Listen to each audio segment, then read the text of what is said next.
কলকাতায় বাংলাদেশের সাংসদকে খুনের অভিযোগ। সাংসদের দেহ টুকরো টুকরো করা হয়, ব্যাগে করে দেহাংশ দফায় দফায় সরানো হয়। তদন্তে নেমে এমনটাই অনুমান পুলিশের।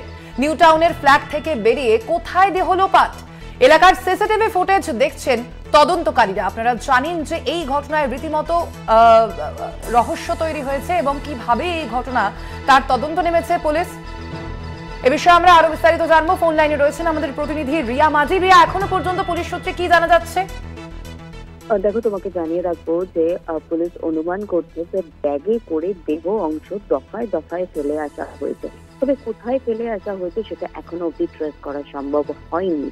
তবে এমন কোন জায়গায় ফেলে আসা হয়েছে দেহ অংশ যেটা কিন্তু ট্রেস করতে বেশ কিছুটা সময় লেগে যাবে পুলিশ আধিকারিকদের, এমনটাই কিন্তু জানা যাচ্ছে। তবে ওই ফ্ল্যাট থেকে বেরিয়ে কোথায় যেতে পারে এবং আরো একটি বিষয় যেটা পুলিশ নজরে রাখছে, যে যারা তার ফ্ল্যাটে এসেছিল, অর্থাৎ এই আখতারুজ্জামান যিনি আদতে মার্কিন নাগরিক, সেই আখতারুজ্জামান সহ যে আরো একজন মহিলার কথা উঠে আসছে, শিলাশ্রী মজুমদার, এই দুজন মূলত এই ফ্ল্যাটে এসেছিল।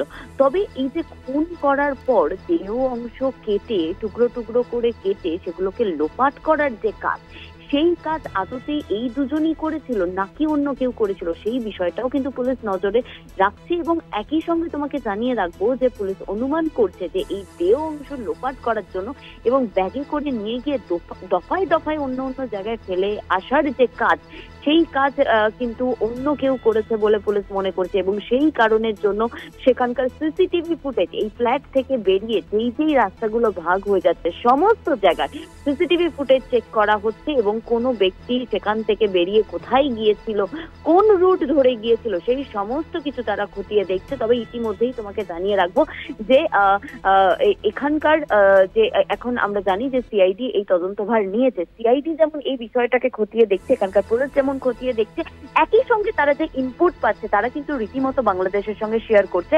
কারণ বাংলাদেশ আমরা জানি যে তিনজনকে গ্রেপ্তার করেছে তাদের বয়ানও কিন্তু খুব ইম্পর্টেন্ট এখানকে তদন্ত করার জন্য।